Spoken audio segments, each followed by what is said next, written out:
Hi everybody, Colin from the Bike Dads here, and today we're taking a look at the Giant Faith. It's a 27.5 inch, 26 inch mullet configuration, full suspension bike for 9 to 13 year olds. It has amazing kid specific suspension, modern geometry, and a really well thought out componentry spec. Let's take a deeper look. So the Faith retails for $2,600 USD or 3,000 Canadian. It weighs 30.5 pounds on our scale with pedals. The sweet spot, in our opinion, for fit range is somewhere between 4'6" and 5'2". Now, we really have to talk about the suspension of this bike because that is what is driving the performance of the bike. Both the fork and shock are really low friction units. It doesn't take much to get the suspension moving, and they perform really well at low air pressures. This is key for kids. The 140 millimeter Crest fork and the 135 millimeters of suspension powered by the Crest Light shock were specifically designed for lightweight riders in that 57 to 132 pound range. So not only are you able to run the fork and the shock at really low air pressures, the damper actually works as well. So you have a range of rebound adjustments to suit that 57 pound rider all the way up to that 132, 135 pound rider. So what this all boils down to is you have sensitivity in a kid's suspension platform, both the fork and the rear suspension. Off the top, it really tracks well. It's unlike anything I've seen in a total kid suspension package, be it the fork and the rear suspension, particular in a 27.5 inch chassis. You just can't get, a Fox 36 or a RockShox Pike this sensitive unless you were to, get it revalved at a suspension specialist. And even then, I'm not sure you'd be able to do it. It's really noticeable when I follow my kids down the trail, especially the younger one, is that he's tracking way better than any bike I've seen before. He's maneuvering over small obstacles, and when he jumps and takes a bigger hit, there's enough support for him there too. Now, I think the fork is the real piece de resistance here. Other kids' bike manufacturers have been able to create really good rear suspension platforms by, over leveraging the bike and using as light tuned possibles from, Fox rear shocks or RockShox rear shocks. But this fork in this 27.5 inch chassis, it has a 34 millimeter diameter stanchion, which is plenty robust. It keeps the fork lightweight, and I wouldn't want anything else performance-wise above this that I see right now. It's 140 millimeters of travel, this fork, but you know what? I would love to see Giant do service to the greater, mountain biking community and actually sell these things OEM and get these out there for everyone else to use because they're just that good, these forks. It's really intuitive to set up the suspension here. Giant places a decal on the fork that shows you the pressures, suggested pressures for particular body weights, as well as the number of clicks for rebound dampen in each weight category. So you can fit that 57 pound kid, and you can also fit that 135 pound kid. And as mentioned, that rebound dampener actually has an effect. We have 14 clicks on the fork and 7 on the rear shock. Now, where we settled for my 10-year-old, who is 75 pounds, is that we were using 26 PSI, 11 clicks of rebound in the fork, 78 PSI, and 5 clicks of rebound in the rear shock. Alternatively, for my 13-year-old, who weighs 115 pounds, where we settled was at 44 PSI in the fork, 2 clicks of rebound, and 145 PSI in the rear shock, with 3 clicks of rebound. So the fork uses a twin air spring design with a negative air chamber, and it also has top-out bumpers. But the one drawback of the fork might be that it does top out a tiny bit, particularly at lower air pressures and faster rebounds. But you know what? My kids didn't notice it at all. I didn't tell them about it, but they couldn't proactively say anything to me. They just didn't feel it. I was the only one that could tell when I picked the bike off the floor. This is of no concern to me. My RockShox Pike, it tops out that I have built up on my kids' Santa Cruz Bronson. They don't notice it when they ride. To me, it won't inhibit their performance whatsoever. The benefits are so far staggering above this, it wouldn't even be a thought for me. Now, other bikes in this size range will have more travel, both front and rear. But for me, this 140, 135 combo is so active that it outperforms bikes with more travel. I'm so keen on the sensitivity of the suspension, and the whole package here put together in this platform has made this probably the best performing bike we have seen for this size range, 9 to 13. Just for reference, I built up Santa Cruz Bronson, and my 10-year-old would constantly pick up the Faith, telling me that he can tell the difference on how the suspension moves. Now, I focused a lot on the fork, but the rear suspension has some cool stuff going on too. So we're seeing some flex in the seat and the chainstay. It's basically a linkage-driven single pivot, but it does have some cool tech going on in the back too. So the geometry of this bike is that it's a very low slung bike with a low standover.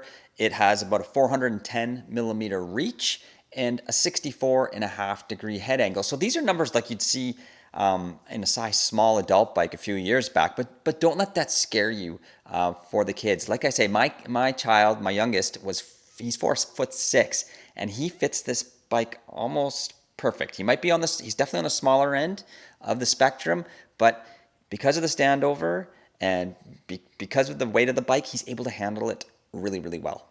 And while some may think that 30.5 pounds is heavy for a kid's bike, keep in mind, this basically is an adult small bike of yesteryear. It would be very difficult to get it any lighter, yet keep it at the robustness that it can charge down the terrain that it can charge down. So the kids benefit from that modern geometry as well. Has a really steep 77-degree C-tube angle, so even though it has that longer reach, when they're sitting and pedaling, it's not that far of a reach for them to hit the handlebars. In fact, as you can see, as some of the footage I'm showing of my eldest, he's actually 5'4", and arguably he's outgrown this bike. He's too big for it. You can just tell. So like I said, that sweet spot is 4'6" to 5'2". And we really love the mullet setup. I ride a mullet bike myself, and I can say the benefits are there, and I can see it in the kids as well.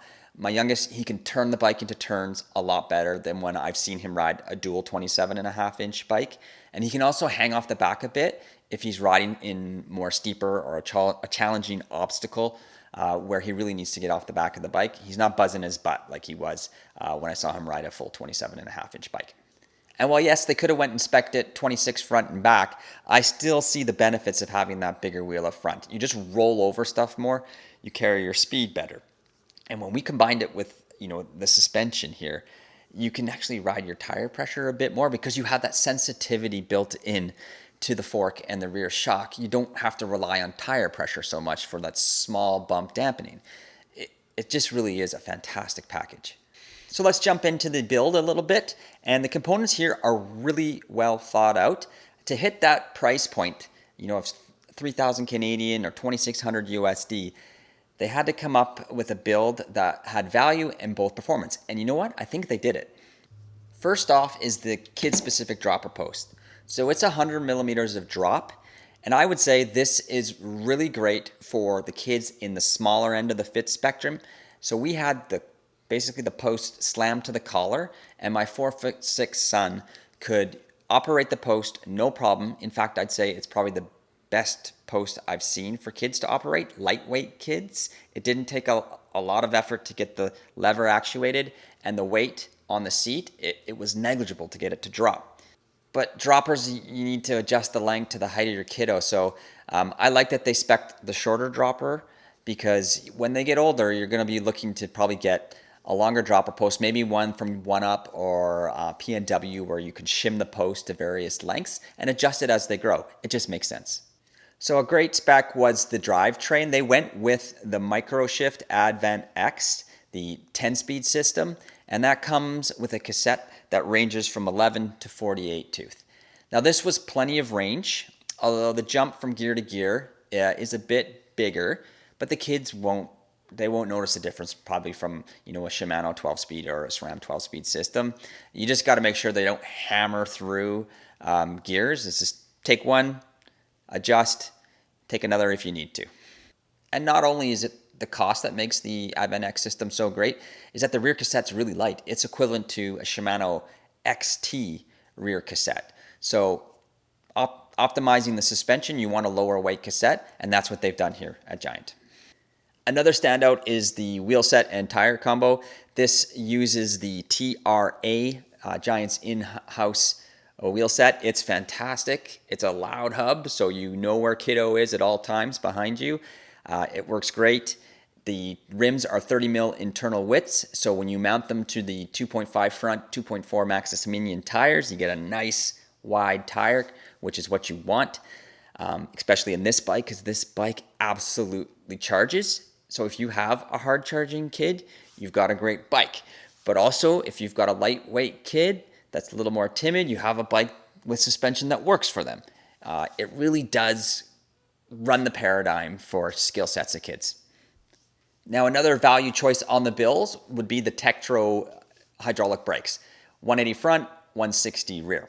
Now, we've used this brake in a lot of kids' hardtails specifically, and this is the first time we actually tested them in a full suspension bike, and we were like, is it going to be enough brake? But it was plenty. It did fantastic, and in all test cases, these brakes have never failed us, and rarely do they need maintenance. We didn't have to bleed these at all during our 3 months with the bike, and to be honest, we've rarely bled any of our bikes that we've had for a couple years with those brakes. So a well thought out choice. You know, we said in the written version of this review that Tektro should just rebrand these TRP kids brakes, because, you know, mountain bikers can be really finicky about branding, but these are really great performing brakes in a value package.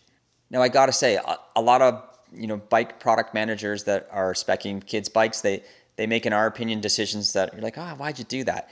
But here, it all makes a lot of sense, and I think parents appreciate the price point they're actually able to get this bike, because this bike rivals anything, in my opinion, but it sits firmly in the middle of the price range. So a couple improvements we'd like to see in the build is, one, the seat. This is it here.